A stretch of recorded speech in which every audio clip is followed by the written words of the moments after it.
राधे राधे, जय श्री कृष्ण, जय जय श्री सीताराम। जब 21 अंडे जब हुआ सातों हंसनिया का 3-3 अंडे, तब उस समय माता जो ब्राह्मी देवी है उनको गर्भवती जब जाने तो उस समय वो निर्विकल्प समाधि में चली गई थी, ताकि इन लोग मेरे वहन नहीं कर सकते, मेरा रथ में नहीं जूत सकते। तो फिर कुछ समय बाद में सब बच्चे हो गए, 21 बच्चे हो गए और सब उड़ने के योग्य हो गए। तब ब्राह्मी देवी के पास में गए, तब ब्राह्मी देवी समाधि से उठी। ब्राह्मी देवी अर्थात ब्रह्माणी, ब्रह्मा जी की पत्नी। और इस सब ने ब्राह्मी देवी की अत्यंत दीर्घ काल तक से आराधना किया। उसके फलस्वरूप माँ ब्राह्मी देवी की कृपा से इन सभी जो कौमे का जो 21 भाई थे, जो भुसुंडी जी सहित सबको जीवन, सब कह रहे हैं अनुग्रह, माता ब्राह्मी की अनुग्रह से अनुग्रह किया। उसके फलस्वरूप हम लोग जीवन मुक्त होकर स्थित हैं। उसके बाद में इनका जो मन है ऐसा हो गया कि अब एकांत में ही स्थित हो, ऐसा इनका इच्छा हुआ। फिर ये लोग विंध्य प्रदेश में अपने पिता के पास गए, अलम्बुसा देवी और इनके पिता चंड थे, उनके पास गए। वहाँ जाकर गए तो कौवा चंड ने अपने 21 पुत्रों का माथा चूमा, आलिंगन किया और अत्यंत ही प्रेम और स्नेह किया। और तब पिता ने पूछा, पुत्रों क्या तुम लोग अपने इस जगत जाल से जो अनंत वासना रूपी तंतुओं से गूथा हुआ है मुक्त हो चुके हो? बोल रहे, बेटा तुम लोग ज्ञानी हो गए हो। ये नहीं बोला बेटा तुम्हारा ग्रेजुएशन हो गया है, बेटा तुमको इंग्लिश बोलने आता है, ऐसा नहीं पूछा। बोले बेटा तुम लोग मुक्त हो चुके हो? तो बोले हे पिताश्री भक्तवत्सला माँ नहीं हुए होंगे तो फिर माँ अलम्बुसा से मैं प्रार्थना करूँ जिससे तुम लोगों को ज्ञान में पारंगत हो जाओगे तुम लोग। तो बोले, फिर कौवे बोले, पिताजी ब्राह्मी देवी की कृपा से हम लोग ये तत्व का जो जानने योग्य जो है, जो आत्मा है, उसको हमने जान लिए हैं, किंतु अब एकांत में साधना करने की, ध्यान समाधि में रहने की इच्छा है। ऐसा तब चंड ने अपने पुत्र को बताया कि मैंने नीलगिरी पर्वत जो है, जो मेरुगिरी पर्वत है हिमालय का, मैंने वहाँ कल्प वृक्ष है, वहाँ मैंने एक गुफा बनाया था, अपना घोंसला बनाया था। उसी घोंसला में तुम लोगों के लिए सबसे श्रेष्ठ स्थान है, जहाँ देवताओं, किन्नरों, यक्ष, सिद्ध, देव लोग सभी वहाँ विचरण करते हैं, ऐसे सुंदर स्थान है। तो फिर ये लोगों ने उसके वहाँ जाने से पहले एक बार ब्राह्मी देवी के दर्शन के लिए इंद्रलोक से लेकर आकाश मार्ग में उड़ान भरते भरते ब्रह्मलोक तक गए। वहाँ ब्राह्मी देवी के दर्शन किए, उनका आशीर्वाद लिए और उनसे आज्ञा प्राप्त करके फिर ये लोग हिमालय के उस मेरु पर्वत में जा कर के पहुँचते हैं। और इस तरह से अपने जो वशिष्ठ जी को भुसुंडी जी बता रहे हैं अपने जन्म का वृत्तांत कि उनका जन्म कैसे हुआ। तो इस तरह से पिता चंड और ब्राह्मी देवी के जो रथ में जुटने वाले जो 7 हंसनियाँ हैं, उन्हीं हंसनियाँ इनके माँ है। और कौवा चंड जो है ना, जो चंड है अलम्बुसा माता के जो वाहन हैं, वो इनका पिता है।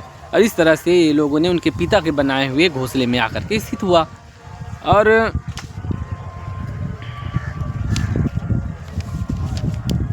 उसके बाद में अब उनकी आयु पूछ रहे हैं, तुम्हारी आयु कितनी है और तुम किन किन वृत्तांतों का स्मरण करते हैं? वशिष्ठ जी द्वारा पूछे जाने पर अब अपना आयु के बारे में बता रहे हैं। वशिष्ठ जी ने पूछा, पक्षीराज उस प्रकार बलवान एवं अगाध बुद्धि संपन्न तुम्हारे भाई यहाँ दिखाई क्यों नहीं देते? अकेले तुम ही क्यों दृष्टिगोचर हो रहे हो? भुसुंड ने कहा, निष्पाप महर्षि, हम लोगों को यहाँ रहते बहुत लंबे समय व्यतीत हो गया, यहाँ तक कि दिन की भांति युगों की पंक्तियाँ समाप्त हो गई। अतः इतना लंबा समय बीत जाने के कारण मेरे सभी छोटे भाई तृण की तरह अपने शरीरों को त्याग करके कल्याणमय शिव पद में लीन हो गए।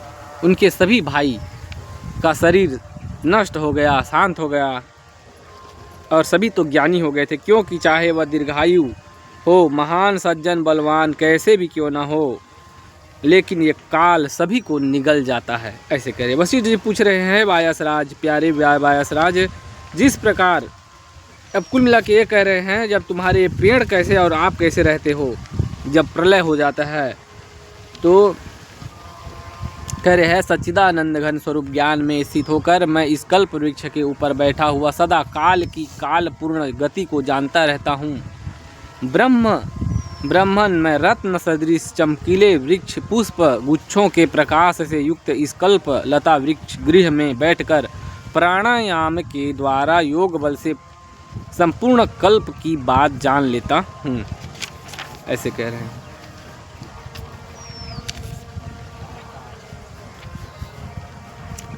तो वशिष्ठ जी ने पूछा, जब प्रलय काल आता है तब आप क्या करते हैं? जब प्रलय काल आता है, जब ये निकल जाता है, क्या बोलते हैं इसको, कल्प, जब कल्प का अंत होता है तब महाप्रलय होता है। उस समय मैं ब्रह्मांड से बाहर सूक्ष्म रूप में होकर के निर्विकल्प समाधि में मैं आकाश रूप हो जाता हूँ। और सब पृथ्वी जब नष्ट हो जाता है, प्रलय हो जाता है, उसके बाद जब ब्रह्मा जी जब फिर से नया सृष्टि का निर्माण करते हैं, तब मैं अपने संकल्प से इस पेड़ की फिर से मैं इनकी संकल्प करके इसको प्रकट कर देता हूँ, फिर उसी पेड़ में मैं स्थित हो जाता हूँ। इस तरह से फिर अपने आयु और अपने अनुभव के बारे में पूछते हैं। तो कह रहे हैं, ऐसे मनु कह रहे हैं, मुझे यहाँ तक स्मरण है कि मेरे सामने सैकड़ों चतुर्युगियाँ बीत गई और ऐसे असंख्य मनु समाप्त हो गए जो सभी प्रभावशाली थे। और कई बार ऐसे थे कि पर्वत और भूमि के ही बिना सृष्टि था, कभी चंद्रमा और सूर्य के बिना सृष्टि था। और कह रहे हैं, आपके भी मुनीश्वर, आप ब्रह्मा के पुत्र हैं और आपके भी 8 जन्म हो चुके हैं, आपके भी 8 जन्म हो चुके हैं। और इस 8वें, मेरे को पहले से पता था कि जब 8वें बार आप जब जन्म लेकर आएंगे तब आपका मेरे साथ में मुलाकात होगा, ये मेरे को पहले से ही पता था। ऐसे कह रहे हैं। और क्या कह रहे हैं, ये भी जो समुद्र मंथन हुआ है इस बार, वो 12वां बार समुद्र मंथन हुआ है। अनेक युग बीत जाने में मैंने अपने आंखों से देखा हुआ, इसमें 12वां बार हुआ है। 8 बार तो वशिष्ठ जी जन्म लेकर आ गए।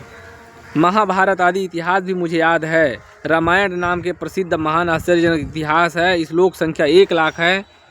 उस ज्ञान शास्त्र का भी मुझे स्मरण है। राम जी की तरह व्यवहार करना चाहिए, परंतु रावण के विलासी जीवन का अनुकरण नहीं करना चाहिए, ऐसा ज्ञान बतलाया गया है। रामायण में राम की जैसे जीवन का अनुकरण करना चाहिए, रावण की जैसे नहीं, ऐसे वशिष्ठ कह रहे हैं। उसके निर्माता महर्षि वाल्मीकि है। अब उसके द्वारा जगत में वो राम और वशिष्ठ जी का संवाद द्वारा दूसरे ज्ञान शास्त्र की रचना की जाएगी, उसका भी मुझे ज्ञान है और समय अनुसार वह आपको भी ज्ञात हो जाएगा। उस समय जब गए थे तो उस समय योग वशिष्ठ लिखा नहीं गया था, राम जी और वशिष्ठ जी का मुलाकात नहीं हुआ था। अरे बोले वही वाल्मीकि जी अभी फिर से योग वशिष्ठ राम महारामायण लिखेंगे, जो राम आपके साथ में जो राम जी का जो संवाद होगा। इस तरह से अपने लंबे आयु का कुछ अनुभव बता रहे हैं। और ऐसे कहते हैं, मैं इसमें थोड़ी संक्षिप्त है, मैं बड़ा पढ़ा था, उसमें कहा गया है कि उस समय एक भी ऐसा हुआ कि पाप कर्म करने वाले को स्वर्ग में जाना पड़ता था और जो पुण्य काम करते थे वो नरक में जाते थे। और एक समय ऐसा भी सृष्टि देखा जिसमें स्त्रियां कार्य, दुकान, धंधा, वाणिज्य, व्यापार करते थे और पुरुष घर के कार्य करते थे। और पुरुष के पेट से संतान का जन्म होता था। और जब कोई कहते कि ऐसा भी सृष्टि आएगा जिसमें स्त्रियों के पेट से गर्भ से संतान का जन्म होगा, तो लोग हंसते थे, हाय दैया ऐसा कैसा हो सकता है, शर्माते थे, हंसते थे। जैसे अभी बोले, अभी अगर किसी को बोले कि आने वाले कुछ युग हो जाएंगे, ऐसा सृष्टि होगा तो पुरुष के पेट से बच्चे का जन्म होगा, तो अभी आश्चर्य लगेगा। और उस समय जब बोलते थे कि ऐसे भी समय आएगा स्त्रियों के पेट से बच्चों का जन्म होगा, तो लोग हंसते थे और आश्चर्य करते थे। तो इस तरह से समय परिवर्तन होता रहता है। और इसमें एक बात और, हमारे सभी के काम की एक बात मैंने अभी समझा। तो भुसुंडी जी कह रहे हैं कि रामायण लिखा गया और योग वशिष्ठ महारामायण लिखा जाएगा। और उसमें जो वाल्मीकि जी ने लिखा है उसमें ये है कि जैसे रावण रावण ने जो जैसा आचरण किया वैसा आचरण हमें नहीं करना चाहिए, उसमें ये ज्ञान दिया गया है, संकेत है। और भगवान मर्यादा पुरुषोत्तम श्री रामचंद्र जी ने जैसा आचरण किया, जैसा व्यवहार किया, जैसा जीवन जिया, उसी का ही अनुकरण करना चाहिए। ये तो लिखने का कारण, उसका उद्देश्य भी यही है कि भगवान राम के उद्देश्य, उनका जो आचरण को ग्रहण करके पवित्र जीवन और मनुष्य जैसे वास्तविक जीवन जिस तरह से जीने के लिए भगवान ने हमें भेजा है, और जो हमारा मनुष्य का वास्तविक जो स्वभाव है, वो स्वभाव राम जी के जीवन में दिखता है, और उसी को ही हमें अपने जीवन में आचरण में उतारना चाहिए। ऐसा काकभूषुंडी जी यहाँ हमें संकेत कर रहे हैं। आज के लिए इतना ही। राधे राधे।